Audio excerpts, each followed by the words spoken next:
సాహితీ శిఖరం సి నారాయణరెడ్డి మృతి పట్ల సినీ రాజకీయ సాహిత్య ప్రముఖులు సంతాపం వ్యక్తం చేశారు. పలువురు ప్రముఖులు ఆయనను కడసారి చూసి నివాళులర్పించారు. ఆయన లేని లోటు తీర్చలేనిదన్నారు.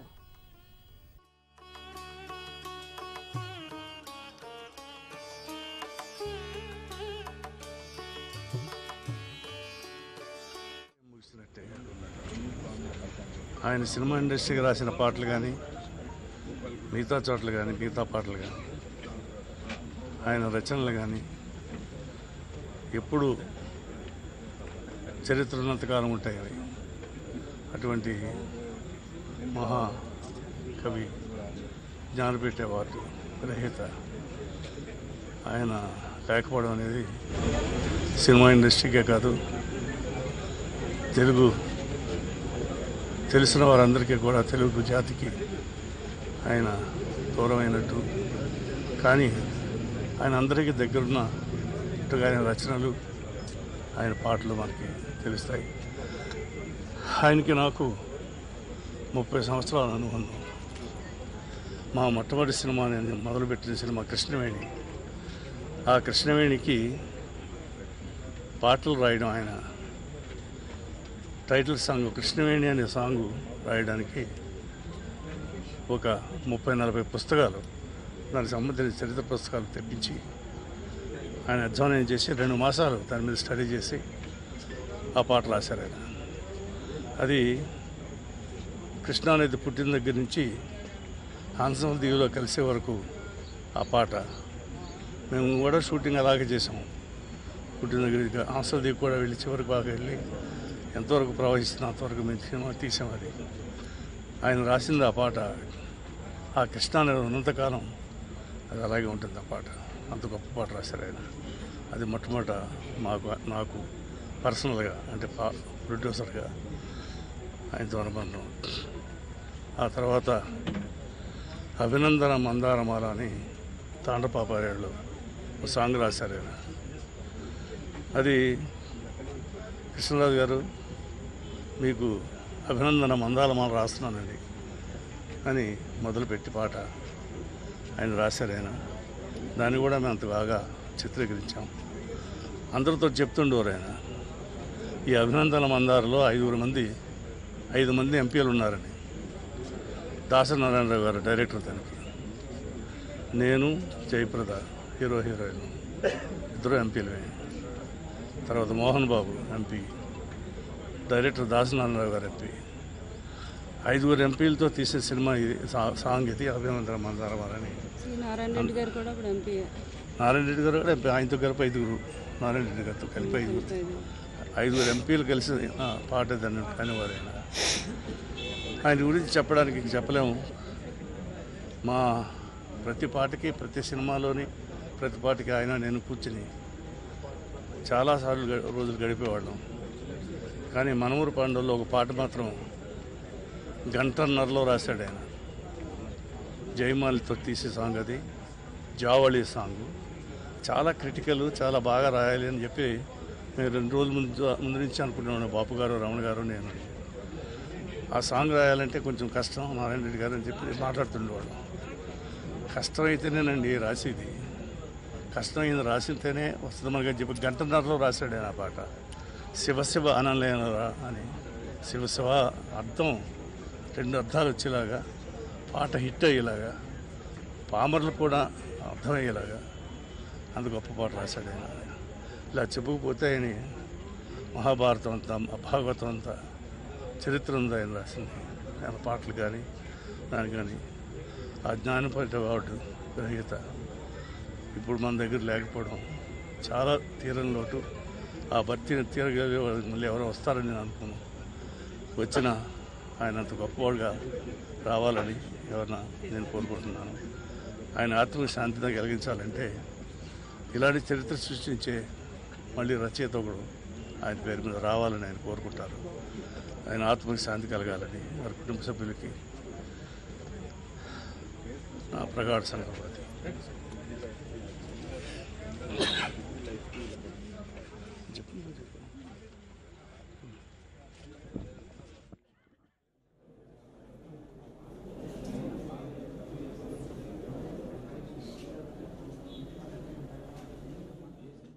రెండవ జ్ఞానపీఠాన్ని తీసుకొచ్చి కవిగా, అధ్యాపకుడిగా, వైస్ ఛాన్సలర్గా, అధికార భాషా సంఘం అధ్యక్షుడిగా, ప్రభుత్వానికి సలహాదారుగా, అంతేకాకుండా భారత ప్రభుత్వం చేత నామినేటెడ్ రాజ్యసభ సభ్యుడిగా ఎంపికయ్యి తెలుగు వారి యొక్క కీర్తి ప్రతిష్టలను ఆసేతు సీతనగ పర్యంతం వ్యాప్తి చేసినటువంటి నారాయణ రెడ్డి గారు కన్నుమూయటమైనటువంటి తెలుగు జాతికి తీరని లోటు.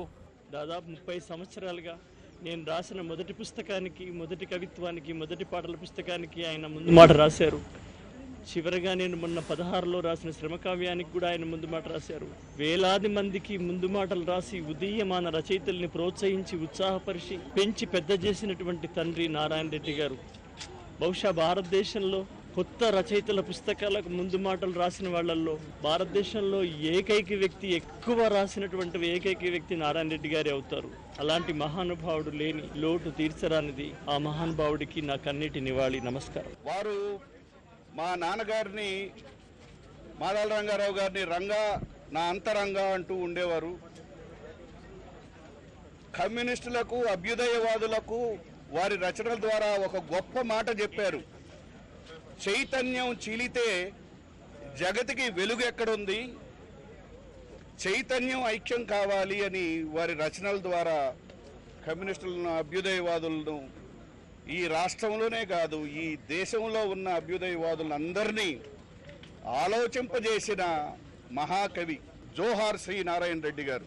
వారికి మా రెడ్ సెల్యూట్ తెలియజేస్తున్నాం.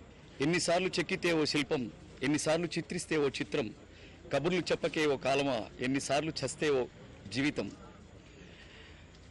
గంపెడ ఆకాశాన్ని తీసుకొచ్చి పెరట్లో నాటి చూడు, చీకటి పడేసరికి నక్షత్రాలుగా మలుచుకొస్తాయి. ఏం సాహిత్యం అది, ఏం కవిత్వం అది.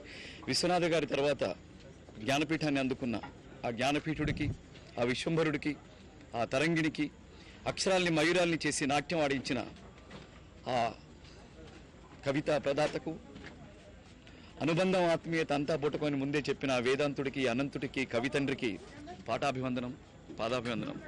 నన్ను ఎప్పుడు ఉత్తేజవంతమైన అని ముద్దుగా పిలిచేవారు. I miss you.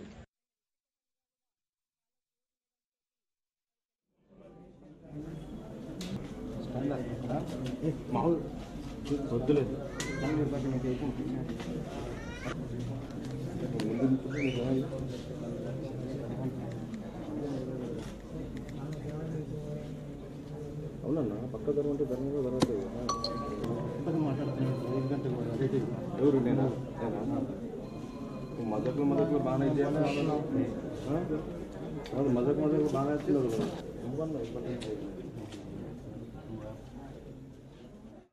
తెలుగు సాహిత్యపు మేరు పర్వతము మేను వాల్చుకున్నది. ఒక ఆచార్యుడిగా వందల వేల మంది శిష్యులకు అక్షరభిక్ష పెట్టి, ఒక పరిశోధకుడిగా మహోన్నత చరిత్రలకు, మహోన్నత కావ్యానికి మార్గదర్శకుడై, అటు గుండెతెర మీద నుంచి ఎండితెరకు నన్ను దోచుకుందువటే వన్నెల దొరసాని అన తెలంగాణ భాషయాశను తెలుగు సాహిత్యపు దిగ్గజాల మధ్య తీసిపోనంత ఎత్తులకెదిగి తెలుగు సినీ పాటకు, తెలుగు పల్లె పాటకు, తెలుగు పాటకు ప్రపంచ పటం మీద జ్ఞానపీఠముతో పట్టాభిషేకం చేయించుకున్నవాడు. ఆయన నీడలో ఎదుగని కవి ఉండడేమో తెలుగు నేల మీద, ఆయన జాడల్లో బతుకని కవి ఉండడేమో తెలుగు నేల మీద. ఆ నీడ ఇయ్యల్ల దూరమవుతున్నందుకు కవిత్వములో కన్న తండ్రిని కోల్పోయినంత బాధగా ఉంది. కన్నీటి నివాళులు, అక్షర నీరాజనాలు తప్ప ఆ మహాత్మునికి, ఆ మహాకవికి ఏం చెప్పగలము?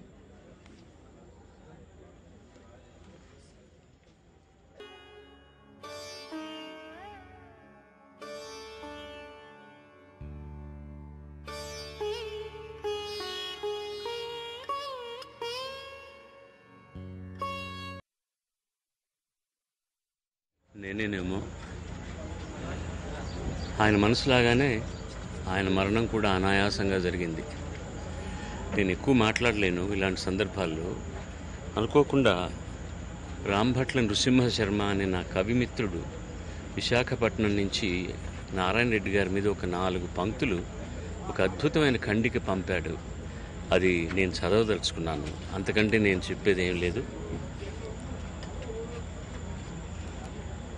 అక్షర వసంతరాయనికి అశ్రుధార మూగబోయింది శ్రీవాణి చరణ కింకిణుల కలగల, ఆగిపోయింది అక్షరదేవి కరకంకణాల గళాల గలగల, మౌనమూనింది జ్ఞానపీఠం, పైనమైంది సినారే ప్రాణరథం, శయనశేషమైంది విశేష విశ్వంభరత్వం, నిమీలిత నయనాల స్పృశిస్తోంది కర్పూర వసంత విషాద సమీరం, నిషాద గంభీర స్వర సంచారం.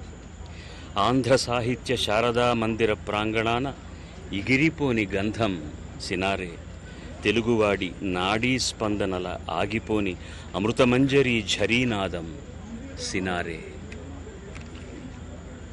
ఆయన ఎక్కడికి వెళ్ళాలో ఆయన గమ్యానికి అక్కడికి చేరుకున్నారు. వారి కుటుంబం, వారి శిష్యులు, వారికి సంబంధించినటువంటి అందరూ, అక్షరాన్ని ప్రేమించే వాళ్ళందరూ ఆయన్ని ప్రేమిస్తారు. వాళ్ళందరికీ వాళ్ళ మనసుకు సమాశ్వాసాన్ని ఇవ్వాలని నేను నమ్మే భగవంతుని ప్రార్థిస్తున్నాను.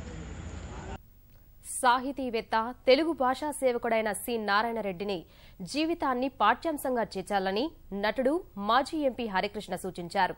తెలుగు భాషకు ఆయన లేని లోటు తీర్చలేనిదన్నారు. తన తండ్రి ఎన్టీఆర్కు సినారేకు మంచి అనుబంధం ఉందని గుర్తు చేసుకున్నారు.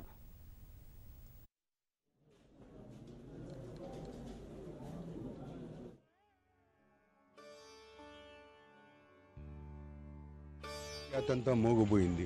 తెలుగు భాషకి తీరని లోటు నారాయణ రెడ్డి గారి హఠాన్ మరణం. వారికి, మా తండ్రి గారికి, అలాగే నారాయణ రెడ్డి గారికి నాకు ఎన్నో ఏళ్ల అనుబంధం. ముఖ్యంగా ఇక్కడ అందరికీ తెలియాల్సింది ఒకటి, ఆయన ఒక సాహిత్యవేత్త అంటున్నారు, ఒక కవి అంటున్నారు, ఒక సినీ గేయ రచయిత అంటున్నారు. కానీ అందరికీ తెలియంది ఆయన సినిమా మాటల రచయిత కూడా. ఇది ఎవరికీ తెలియదు. ముఖ్యంగా ఆయన మొట్టమొదటగా నేను అనుకుంటున్నాను, మా నాన్నగారు కాంతారావు గారు నటించిన ఏకవీర సినిమాకి ఆయన డైలాగ్స్ రాశారు సినిమాకి. ఆ తరం గొప్ప తరం అంతరించిపోతుంది. ఇక భాషకు మట్టికి తీరని లోటు. నేను ఒకటే విజ్ఞప్తి చేస్తున్నాను, అంటే ఈ సందర్భంలో మన అనొచ్చో అనకూడదో నాకు తెలియదు, అయినా సరే ఉన్నమాట నేను అంటాను. నారాయణ రెడ్డి గారి యొక్క జీవితం అన్నది పాఠ్యాంశాల్లో చేర్చాల్సిన విషయం. అక్కడ నందమూరి స్వర్గీయ నందమూరి తారక రామారావు గారిది పాఠ్యాంశాల్లో ఎలా చేర్చాలో ఇక్కడ కూడా వారిది పాఠ్యాంశాల్లో చేర్చాల్సిన అవసరం ఉంది. అలాగే వారి కుటుంబ సభ్యులందరికీ నా సానుభూతి తెలియజేస్తున్నాను. వారి ఆత్మశాంతి చేకూరాలి. Very, very sad day for the entire literary world of Telangana and Andhra Pradesh. Narayan Reddy garu, ma first film nunchi he's been associated with us. Ma father ki baga close friend. Valla family ki our deepest condolences. We have lost one of the greatest writers of this land.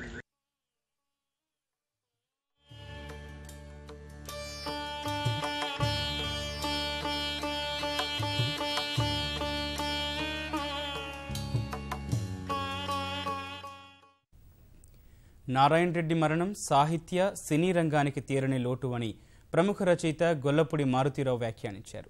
తాను సినీ రంగంలోకి ప్రవేశించడానికి కారణమైన చాలా తక్కువ మందిలో నారాయణ రెడ్డి ఒకరిని గొల్లపూడి అన్నారు. నారాయణ రెడ్డితో తనకున్న అనుభవాలను గుర్తు చేసుకున్నారు. నారాయణ రెడ్డి గారిది ఒక సమగ్రమైన వ్యక్తిత్వం. ఆయన కేవలం కవి మాత్రమే కాడు, గొప్ప విమర్శకుడు, గొప్ప పరిశోధకుడు, గొప్ప ఆచార్యుడు, ఒక విశ్వవిద్యాలయానికి ఉపకులపతి, సాంస్కృతిక విభాగానికి అధిపతిగా సలహాదారుడిగా పనిచేసిన వ్యక్తి.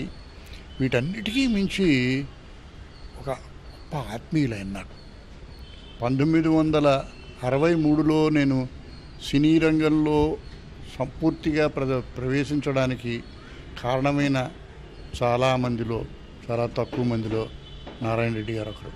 నేను యూనివర్సిటీలో చదువుకున్న రోజుల్లో 2 వ్యక్తులు వచ్చారు. వారిద్దరూ శ్రీనారాయణ రెడ్డి, దాశరథి గారు. అప్పుడు వారు యువకులు. వారిద్దరిని మొదటిసారి చూడడం అలాగా. తర్వాత మేమిద్దరము కలిసి ఎన్ని ఎన్ని డజన్ల పిక్చర్లు రచనలు చెప్పలేను. విచిత్రం ఏమిటంటే 1982లో నేను సినీ నటుడు అయిన తర్వాత మొదటి సినిమాలో నేను నటించిన 5 పాటలు నారాయణ రెడ్డి గారే రాశారు. ఇంట్లో రామయ్య, వీధిలో కృష్ణయ్య.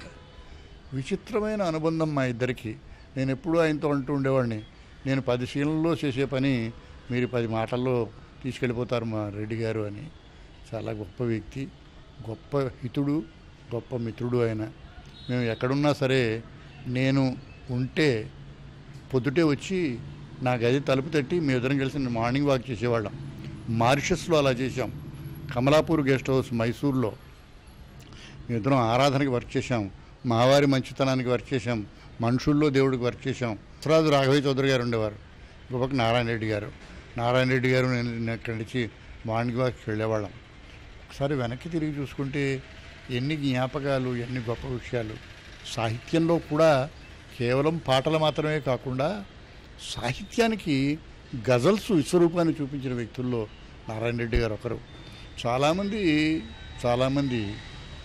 ఈవినింగ్ ఆఫ్ లైఫ్, కొంచెం వృద్ధాప్యం వచ్చిన తర్వాత వ్యావృత్తి తగ్గించుకుంటారు. కానీ ఆయన అనారోగ్యంగా ఉన్న రోజుల్లో, ఆరోగ్యం అంతంత మాత్రంగా ఉన్న రోజుల్లో కూడా వరుస తప్పకుండా రచనలు చేస్తూ ఆ రచనల్లోనే ఒక కొత్త ఉత్సాహాన్ని, కొత్త పుంచని పుంజుకున్న వ్యక్తి.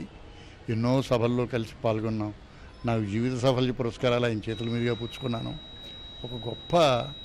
ఒక ఉద్ధృతం, ఒక కెరటం, ఒక గొప్ప అనుభవం. చెప్పడానికి మాటలు కూడా రావటం లేదు. నారాయణ రెడ్డి గారు నాకు అత్యంత సన్నిహితుడు, చాలా గొప్ప వ్యక్తి. తెలుగు జాతి ఆయన రుణపడి ఉంది. అటువంటి వ్యక్తి వెళ్ళిపోవడం మాలాంటి వారందరికీ వ్యక్తిగతమైన నష్టం అయితే, తెలుగు సాహిత్యానికి, తెలుగు సినీ రంగానికి కూడా ఊహించలేని నష్టం. వారి ఆత్మకు శాంతి కలగాలని మనసారా ప్రార్థిస్తున్నాను. తెలుగు సాహిత్యపు మేరు పర్వతము మేను వాల్చుకున్నది. ఒక ఆచార్యుడిగా వందల వేల మంది శిష్యులకు అక్షరభిక్ష పెట్టి, ఒక పరిశోధకుడిగా మహోన్నత చరిత్రలకు, మహోన్నత కావ్యానికి మార్గదర్శకుడై, అటు గుండె తెర మీద నుంచి ఎండి తెరకు నన్ను దోచుకుందువటే వన్నెల దొరసాని అన తెలంగాణ భాషయాశను తెలుగు సాహిత్యపు దిగ్గజాల మధ్య తీసిపోనంత ఎత్తులకెదిగి తెలుగు సినీ పాటకు, తెలుగు పల్లె పాటకు, తెలుగు పాటకు ప్రపంచ పటం మీద జ్ఞానపీఠముతో పట్టాభిషేకం చేయించుకున్నవాడు. ఆయన నీడలో ఎదుగని కవుండడేమో తెలుగు నేల మీద, ఆయన జాడల్లో బతుకని కవుండడేమో తెలుగు నేల మీద. ఆ నీడ ఇయ్యల్ల దూరమవుతున్నందుకు కవిత్వములో కన్న తండ్రిని కోల్పోయినంత బాధగా ఉంది. కన్నీటి నివాళులు, అక్షర నీరాజనాలు తప్ప ఆ మహాత్మునికి, ఆ మహాకవికి ఏం చెప్పగలము?